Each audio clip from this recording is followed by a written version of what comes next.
475-227-9755. 50th class reunion, Hill House, class of 1974. Don't miss it.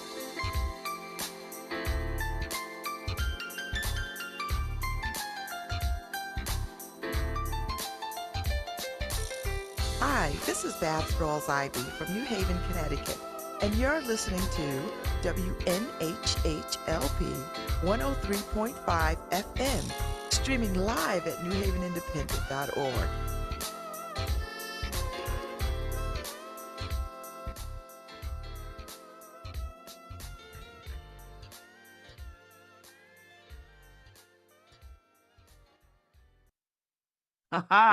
Good morning. Happy Friday. Welcome to LoveBabz, LoveTalk. I am Babz Rawls-Ivy. Ooh, it is Friday in the M. So let me tell you something. We had some cancellations this morning. Reverend Barber will not join us this morning. His people called me early this morning. He is en route. You know, the weather has been bad in parts of the places and flights delayed and all this other kind of stuff. And they've got a conference going on. So there's a little bit of a delay. So he won't be able to get on this morning. So we're going to reschedule. And it's nice of them to call. I mean, they reached out to me. I was like, cool, we scheduled this. And now we're going to reschedule it, which is fine. That's the beauty of, radio. You could reschedule people at their leisure and convenience. So no Dr. Barber this morning at 9:15. But I will move forward with the composer. Let's see.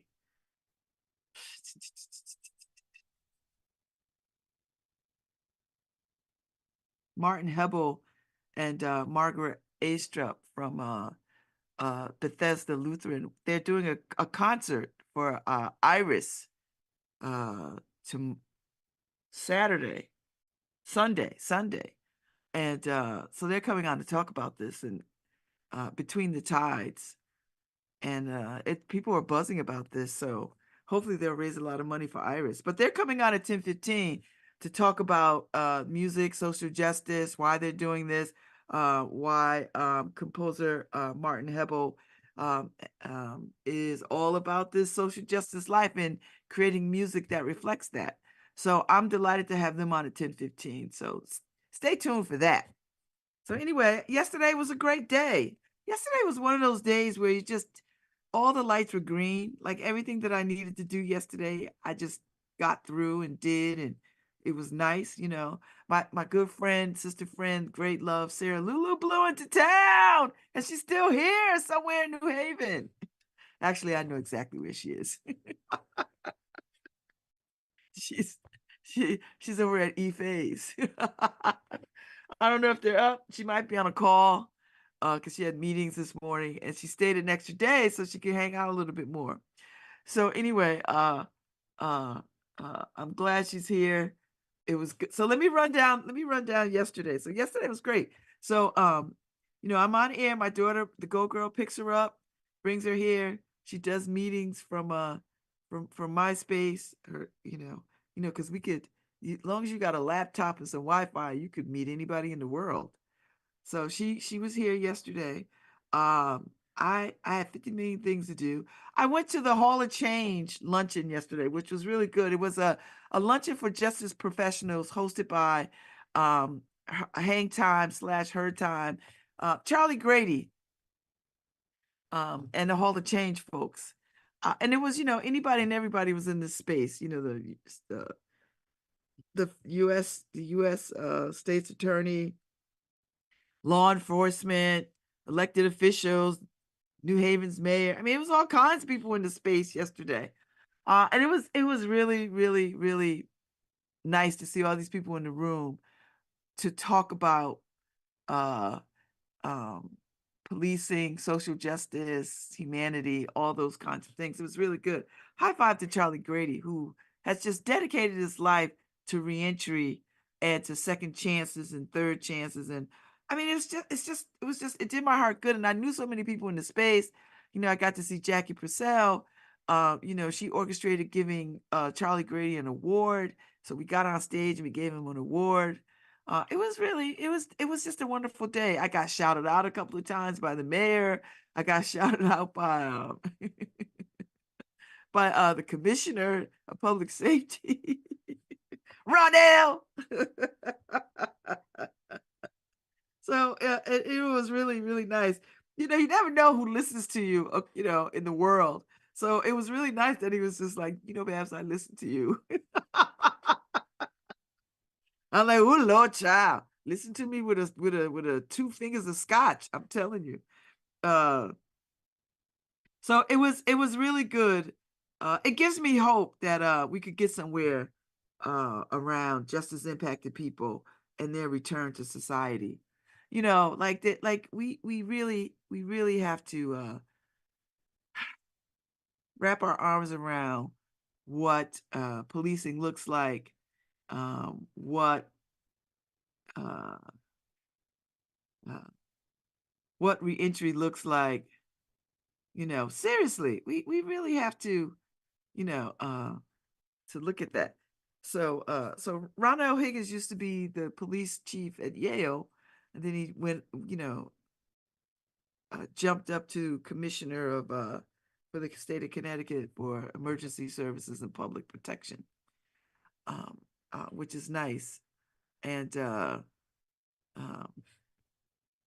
it was just a wonderful opportunity to see people, catch up with people, and to feel centered in spaces that are, you know, that sometimes being a felon doesn't allow for.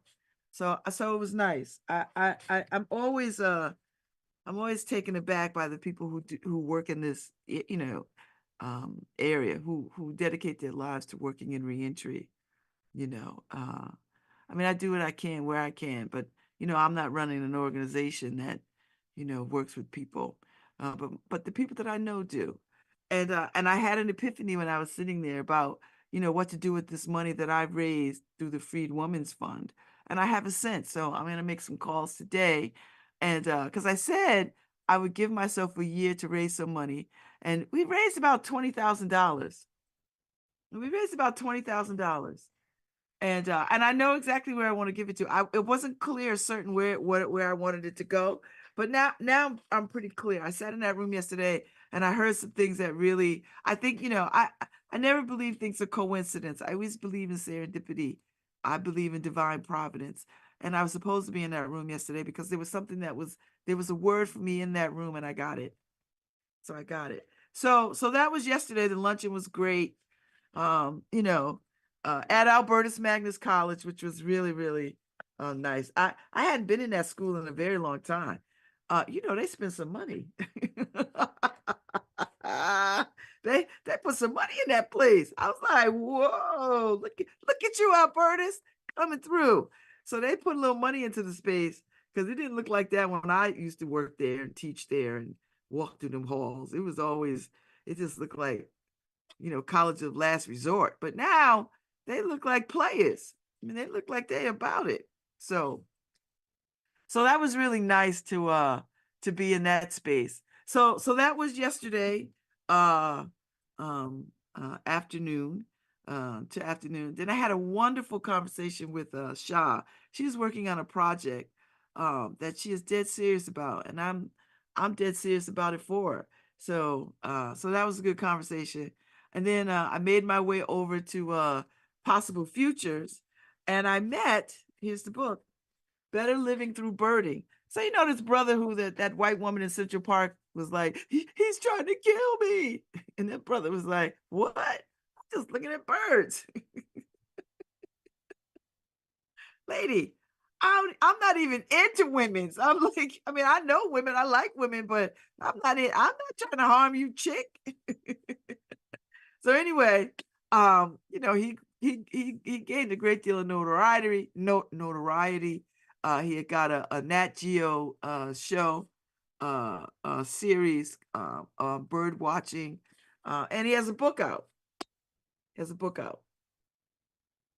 So, Better Living Through Birding. I'm gifting this to a good friend of mine. So this is not for my for me. I'm going to give this to my dear friend, Ron Thomas. So when I see him, oh Harry, what's happening? Is something going wrong? Oh, oh, I see. When Harry sends me a text, I'm like, what? Um, so anyway, I'm gonna give this to my friend Ron. So that was yesterday. We had a lovely conversation with him at Possible Futures Bookstore. Very private, very intimate. He spoke at Yale yesterday evening.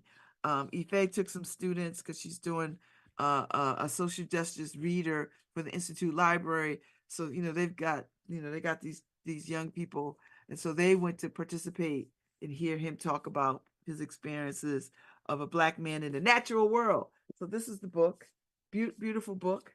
He's a beautiful looking man, I must say. And we are the same age. His birthday is actually on the 8th.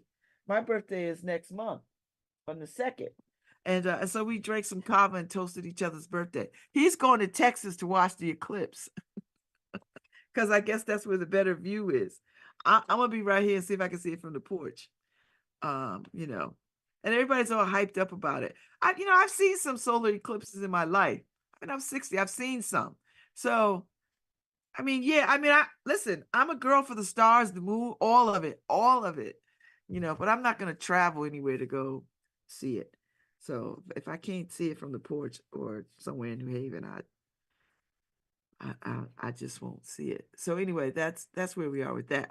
So hung out at Possible Futures, ran over to hang out a little bit with Sarah Lulu. She was meeting with Fahad, which was lovely. Always good to see Fahad. Fahad is the guy. Everybody's playing checkers. Fahad is playing chess. He's that guy. Like he's got that mind where everybody else is playing checkers and happy to be playing checkers. But Fahad is for the long game. You know what I mean? Like he's one of these people out for the long game. I could see beyond the horizon. He's one of those guys. That's what I like about him. I like that he plays the long game. I'm for the long game too. I'm not a quick, fast, in a hurry kind of person. I know how to act fast, but I prefer the long game. I have a very strategic mind, and I think about things. I mean, that's because I learned to play chess at a very early age, so I know how to see the whole board. So anyway, that was lovely. Spent some time hanging out at Pistachio, had some good ass coffee. It's one of the few places I could get a latte with alternative dairy milk. So hung out there, and then we made our way to the Schwartzman Center so we could catch Sona Jabarte. And this is the Bill Graustein gave me his poster. So if anybody's like, how did she get a poster? Bill Graustein gave me his. I think I'm gonna frame it up too. I think I'm gonna throw it in a frame. So anyway, so she was in conversation with I don't know, the woman from NPR who was formerly from NPR, WNPR or NPR. I have a CD too. And then she played 2 songs. I have 2 CDs. The other one fell in my car. I don't know where it is. But when I got out of the car last night, I couldn't find it. I'll find it today because it's like light. So I didn't want to be outside trying to be all up underneath my seats trying to find a damn CD. So, but here's the CD. So anyway, she played 2 songs. She talked a lot. And she played 2 songs, which was really, really wonderful. And I'm glad I got to be in the space. I'm glad I got to hear her play the quarter. I mean, it was just the right sort of thing. But the real capstone of the night, the real capstone is going to Joya, Tim Cabral and Avi's new restaurant in Worcester Square. Joya.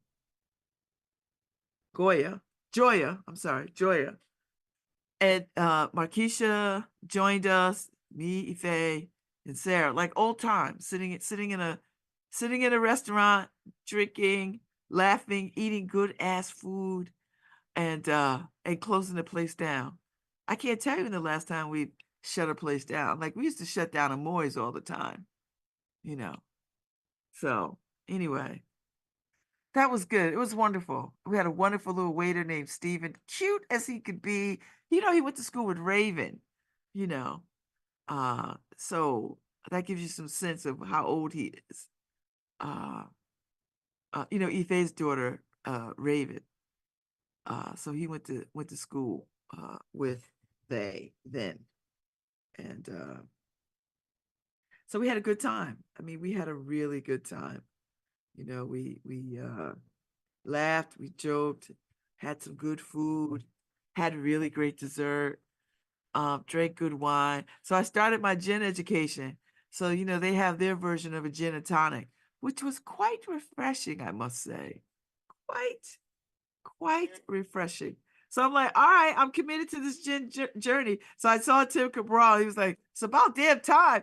You was putting up all kinds of walls, battling me about drinking gin. I was like, I know, Tim. It's like drinking Christmas trees, but no hint of Christmas trees last night. It was quite refreshing. So I'm like, all right, I'm on this gin journey. I'm doing it. And ever since I read the piece on you know the benefits of drinking gin, and I listen, I know there are people out there who are like, no alcohol is good for you, and you would be right. So what? You know, these people who want to get on you. Oh, well, no drinking. You know what's not good for me? White people with guns. They're not good for me either. But what happens? I'm in spaces with them all the time. I'm just, I'm just saying. I am just saying. So, uh, so yeah, so the gin journey is real.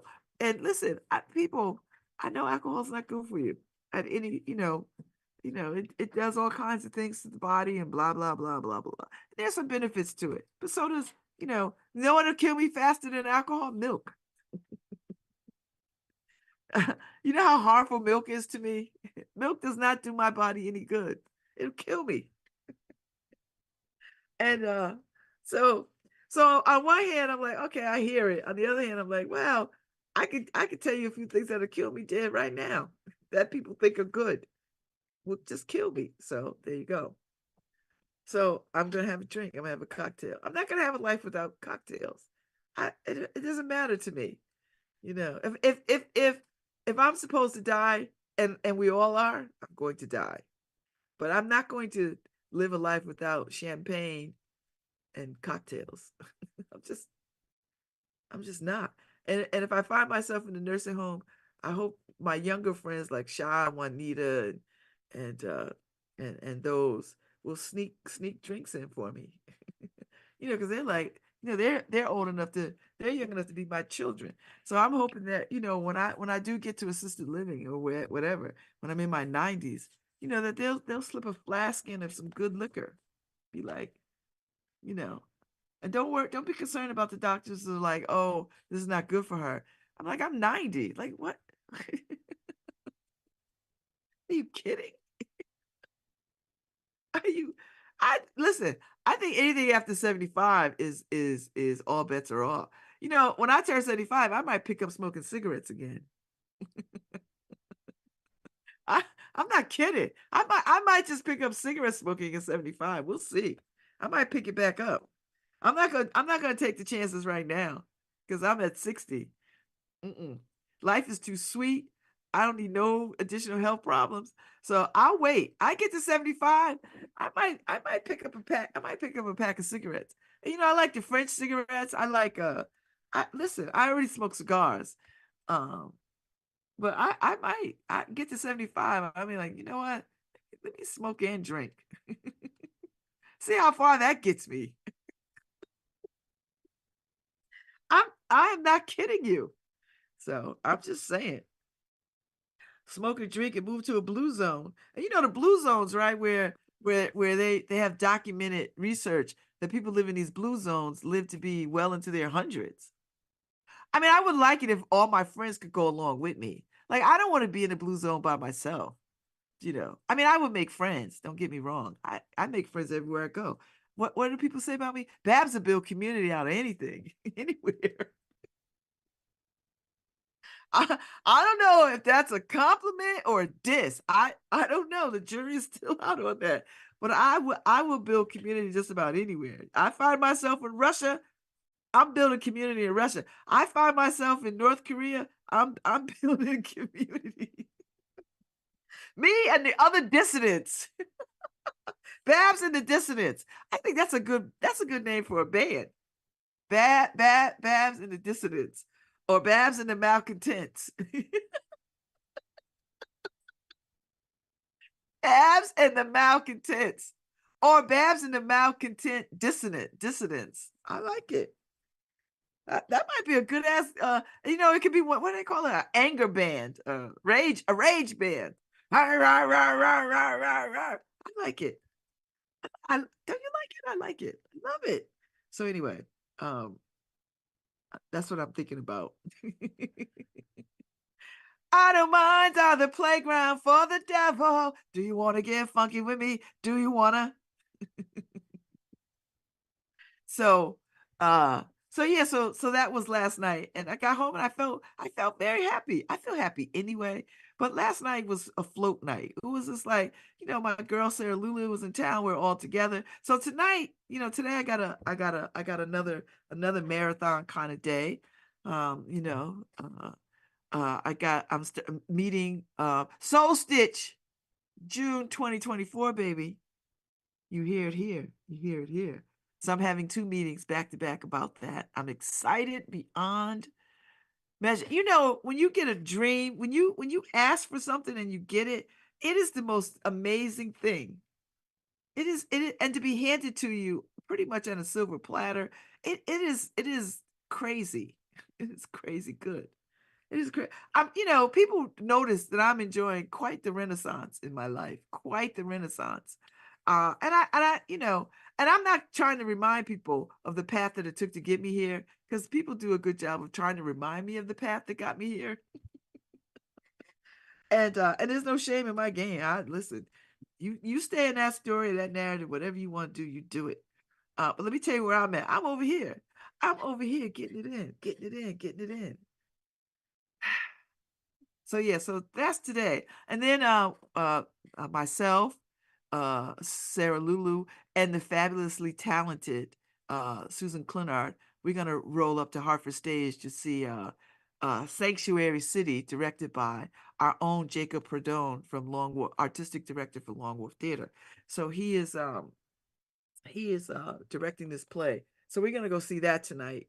And that'll be my Saturday night. And then Friday night. And Saturday morning, I've got a pre-law class, legal writing. Ooh, child, legal writing. And then I'm gonna go to see Susan Clinard artist talk tomorrow, 2 o'clock. In Cheshire, the St. Peter's Episcopal Church. So she's playing, and Mr. Bolden is Hank Bolden is doing a performance. And if you've not heard Hank Bolden, I mean, it is, I should sneak in a flask of gin, some kind of cocktail, so that I could just like be all up in the vibe. And then that's that. And then the Monterey Cafe experience, which I believe is at Morse, at Con Con Concorp. I had it at the Brick, so I gotta make sure I know where it is, so I go to the right place. And that's tomorrow. So we got a lot going on. And then Sunday, I have to tell you all the happenings, because people are like, I didn't know what's going on. I never know. Listen, you know what's going on. So Sunday, Price of the Ticket, a film by uh, uh, James Baldwin. The film Price of the Ticket, about James Baldwin, by Karen Thorson.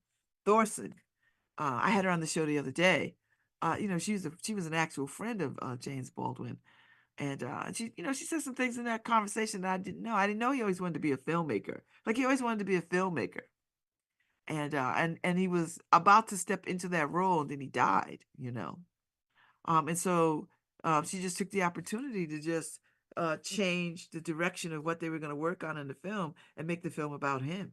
So it was a wonderful, rich conversation. So Ife and her are going to be in conversation on Sunday as they screen the film. And the film's about 83 minutes, I guess. So I can't wait to see it. So I will be at Best Video on Sunday, and y'all should come. You really should come. I mean, this is the 100th birthday of James Baldwin. This is the year of Baldwin. So, get you a piece of it. 3 o'clock in the afternoon. That's a good time.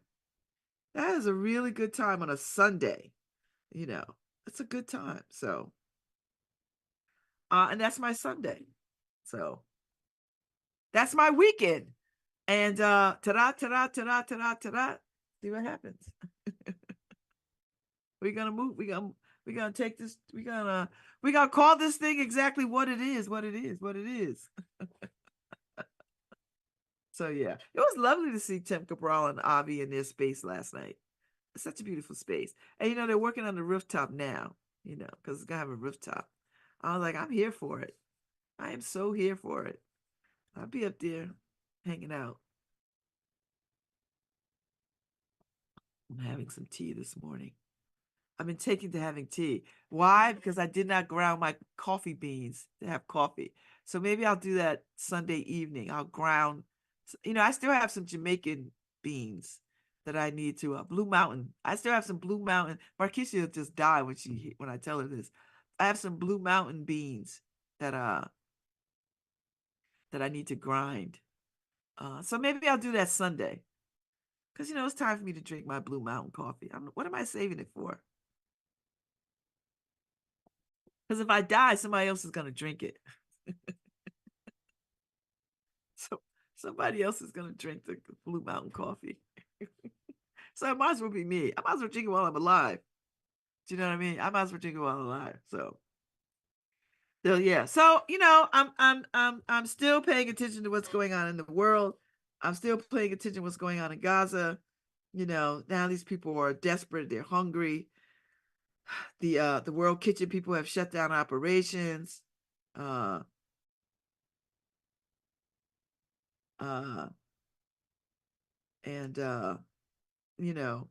that's not a that's not a good sign. And I'm convinced. I am convinced that Netanyahu want these people to die. I'm convinced, and I think the United States has to make some different decisions about how they are in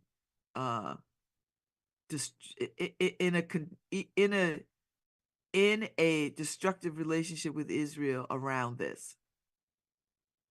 You can support people, but not support everything that they do. And I think we're at that moment now where the United States has to make some real decisions about what to do next about Netanyahu. And I'm being specific about using the word Netanyahu and not saying Israel, because I know there are some people in Israel and there are some Jewish people who are in alignment with Netanyahu. I don't know any of them, but I'm sure there must be. I know a great many Jewish folks who are not in agreement with this and are using everything in their power to sort of say, don't be killing these people in my name. Don't do it. I'm not going to stand for it. And I'm seeing that, but I think the United States is going to have to make some different decisions. And this is an election issue. And it's unfortunate, but it is. And we can't pick and choose the stuff that people will get their panties in a bunch about, but this is one of those things. This and a woman's right to choose. I mean, this is the moment where these are the things. Now, yes, there are some pressing things. We still don't have a voters' right act that makes sense. Everybody talks about how much they loved John Lewis, but yet didn't pass his legislation. So much for that lie. There's still some things that we need to that need our attention. But right now, we are co-conspirators in what is happening to Gaza, and until we stop funding genocide, we are all co-conspirators. That's where your tax dollars are going. The money that they're spending is your money. There's no magic money. This is your money is buying these weapons, funding Israel. Netanyahu. It's your money. That's what your money is doing. He's not getting the money is our money. This is our money. And we need to vote and say, no, I'm not going to spend our money this way. No. That's not in our best interest. We have to get out of the killing business. Seriously. We have to because you know what? And, if truth be told, we're killing the wrong people. I don't know who the right people are, but I know the Gaza, the people of Gaza are not the right people. I'm just saying. I mean, if we're gonna tell the truth, tell it all. Put it all on the table. Have the hard conversations. I'm not understanding why we're not having the hard conversations. So you know what? I want the American people to say, no, United States, you're not gonna spend your money. I don't want to be co-conspirator to genocide. So you cannot spend my money this way. Simple. Easy. And honestly, I want my money back. Netanyahu, we want all our money back. We're not funding your war. We're not funding your genocide of these people. We're not doing it. We're not doing. And I know. Listen, I said this the other day. I'll keep saying it. You know, those kidnapped Israelis is wrong. I know it. You know it. We all know it. There's no disagreement about that. None. No disagreement whatsoever. But I don't know how you're going to get them back if you bomb in the city because you run the risk of killing your own people. But I think at this point, Netanyahu doesn't care. I don't think he gives one damn about those Israelis that are hostages. This is he saw a moment and he took it. For me, that's the reality. He doesn't give a damn about those hostages. Those hostages could have been anybody. They could be anywhere, it could be anybody. He's not trying to get them hostages back. He wants to level that land so that these people will have no choice but to move. And they have no choice but to move. Now they're hungry and displaced within their homeland. But he wants them off that land. I mean, let's tell the truth here. That's how I see it. Now, listen, I am no diplomat. I'm just playing one on the radio. I have no foreign affairs experience. I'm just playing like I do on the radio. So from where I sit right here in Newhallville, it looks like to me, now I could be wrong. I could be all the day wrong. And maybe maybe there's something happening behind the scenes that I don't know about. Maybe there's some conversations going on in high level that maybe what I'm seeing is not right. It could be true. But from where I sit, it just looks like he's trying to erase these people. And, it's not like we don't have any evidence of erasure in history. We got lots of evidence of erasure of people in history. Hell, in these United States alone, the way that white folks came and just moved indigenous people off their damn lands. You got to move. and tried to kill them off with smallpox. What they couldn't displace, they tried to kill off. And the ones that they couldn't kill off through disease, they just massacred. This is the truth. I'm not making this up. Y'all can watch Dancing with Wolves all day. But the reality is, this is what we did in this country. So I know it can be done anywhere, everywhere in the world. We are seeing it in real time. So we should just vote. Nope. I don't want my money to be spent that way. Sorry. Not sorry. Same with government. Same. And you could take that whole mindset and put it anywhere on any situation as it pertains to services that is happening in your state, what is happening in I don't want my money spent that way. This is what I want my money spent on. And then you get your friends together and say, we don't want our money spent that way. We want it spent this way. That's how you start a movement. You start talking to people on your street, be like, Mayor, we don't want to see this. This is what we want to see. And you get enough groundswell, what's going to happen? They're going to have to listen to you. Because guess what? Now you've come together with a bunch of people that translate into VOTES. Exclamation point. Votes. Because you could just run a candidate that is in line with your thinking. This is how Donald Trump became president. Those people, all these little crazy, stupid, deliberately ignorant people said, this is our guy.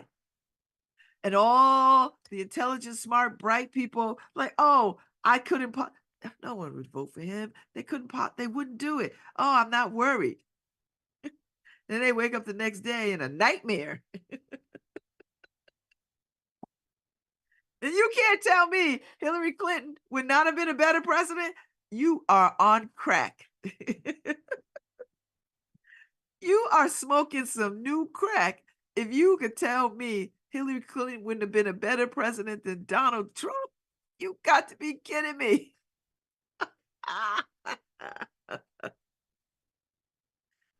Woo! I don't know what to tell you. So there's power. There's power in people. People have power. You know, how you take power away from people. This is an old trick. Sleight of hand. You just give them a distraction. You give people a distraction that they think is of real consequence, and they'll just run to the other side of the cruise ship and tip it over. You give people a distraction away from an issue that you don't want them to be concerned about, and they will you dangle in front of them and you make it seem like this is the most challenging thing. Because there's no way that a woman's right to choose could be undone in the way that it is being undone. And now they're trying to do it nationally, and they don't seem to care whether or not they have votes or get voted or whatever. Now, the other part of this is, they don't read the room. They're not reading the room because these people have already said, women, black and white and yellow and green and all the colors of the rainbow have said, we like to keep our right to choose. Republican and Democrat alike, we like our right to choose. But it doesn't stop them because they have an agenda. And they've had an agenda, and they've been playing the long game for a very long time. And you throw a distractionary topic out there, and you could look at my left hand, don't look at my right hand, and people are gullible like that. So that's what happens. If you want something going your way, just throw a wrench in it. Just throw some stuff to get a hot topic button issue, and people get all crazy. But now the abortion rights is not just a hot topic. Now it's not a distraction. It is an actual living, breathing problem, and it's got to be voted on and codified so that we never have to have these conversations again. And now 50 years later, we're back into a fight. And when 50% of the damn population is women, and then you get these women who don't see their reproductive health in their own hands and are happy to turn it over to white men. And I say white men to include black men because there's a small percentage of them in this ridiculous mix. White women are happy to have white men tell them what to do. Black women, not so much. Listen, don't challenge me on this. Go look at the history. The majority of slaveholders in this country, in these United States, was white women. The majority, white women. So you can't tell me that the mentality of that does not wash out. Doesn't wash out. Because Donald Trump got voted in, and then he opened the door to these courts, letting these crazy judges on these benches. So when people's like, "Oh, my vote doesn't matter," are you out of your damn mind? Do you know what happens when you don't vote? When you sit at home, like it doesn't matter. It matters when you go in front of a damn judge. It matters when school boards start saying, "Oh, we don't want to teach reading, writing, and arithmetic. We just want to read from the Bible." And you start to hear men talk about, I don't think women should be in the workplace. The workplace would be so much better if women weren't in it, right? These are the kinds of conversations that people. These are dangerous, ridiculous conversations that people are having. And then people are shaking their head like, yeah, I don't know, and men feeling entitled that they think they should have jobs just because they have a penis.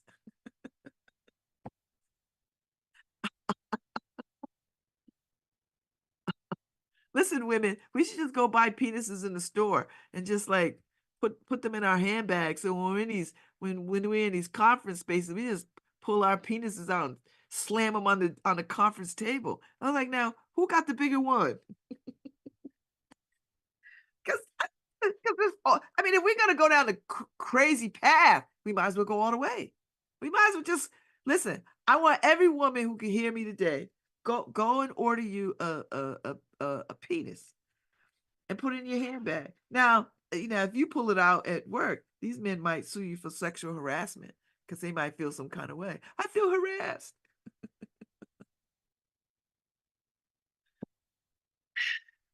Say it. Go buy one. Every time a man starts talking to you that crazy stuff, slam it on the table. I got one too. And then start speaking up.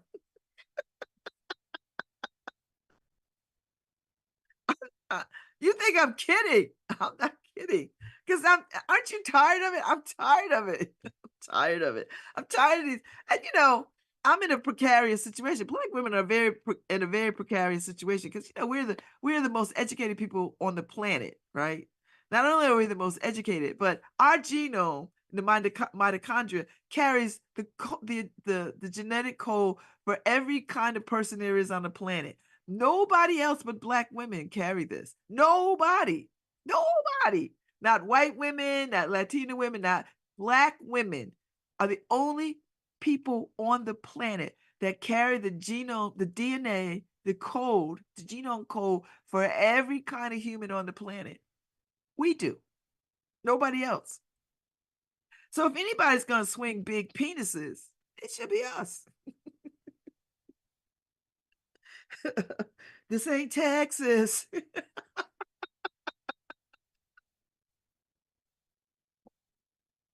Woo! Don't be a bitch now. Take it to the floor down. Listen. So we have a lot of power. And we would understand power better if we could get past the distraction. And by get past the distraction, meaning recognize what it is and don't fall for the okey doke. That's the thing. Because I used to be one of these people too. I'd be like, oh my God, this issue, and I'd be on fire about it. Meanwhile, they legislating all over here while we over here trying to stamp out whatever. And they over here legislating stuff that they didn't give a damn about us. They just knew that this would be a lightning rod issue and we would just be consumed by mobilizing for it. And they over here doing all kinds of stuff. So now what we got to do, you know what we got to do? If y'all watch Game of Thrones, we got to be like the Night's Watchman. Somebody got to be on the lookout over there. Somebody got to be on the lookout over there. Somebody got to be on the lookout over there. So that everybody is not in one place looking out. That we've got posts so that we can stay on top of and discern what is in our best interest to focus our attention on. That where can we exact political will? Right? That's how we have to. And sometimes things look seemingly small and innocuous, but can be detrimental to the masses. So we have to spend a little time, being discerning about, is this an issue that could become? And you need thinkers at the table. You can't have people who get all up in their feelings. You can't have people who are all up in their feelings about next steps, moving forward, and direction. You need people who can critically think about things, who can play the long game. You need that. That's strategic. You got to do that. You got to be like Gloria Steinem, right? Like you got to be looking at the long game. You have to be like a whole bunch of sisters who come through. You have to be like Ida B. Wells. Yeah, they lynching us today, but I need them to stop lynching us tomorrow, right? Like you got to be thinking like that. So that's all. That's my political 101 today. It's my politics 101. And we have to operate that way. And it's hard to sift through the noise of distraction to get to stuff because people get all up in their feelings. You know what? We want people to stop banning books. Stop having these ridiculous conversations about why books matter. Just stop it. Stop it. Start doing what they do. Running people on boards that that are in a line with what you believe, because that's what they do. While we're having conversations about the merits of why books are important, listen, that is stupid. That's already been solved thousands and thousands of years ago. We already know the importance of books. Why are we having this conversation again? Stop having these conversations about the importance of books. We know the importance of books. What are you talking about? What the conversation you need to do is, how do we strategically wrestle back these boards of educations so that we can move in an education agenda that serves all children, that prepares all children for a global existence? And that means reading classics, and not just banning books, but reading classics and having critical conversations, teaching kids how to critically think about what they're reading and how they see themselves in the world, all of that. But we're not doing that. No, we're still debating the merits of why books are important. Distraction. So anyway, I'm gonna take a break, and then I'll be back with the good people from the Bethesda music series, Maggie Astrup and composer Martin Hebel. They're coming on to talk about the upcoming concert that is Between the Tides, that will benefit Iris. And so you don't want to miss that conversation. I think it's going to be really good. I'll be back.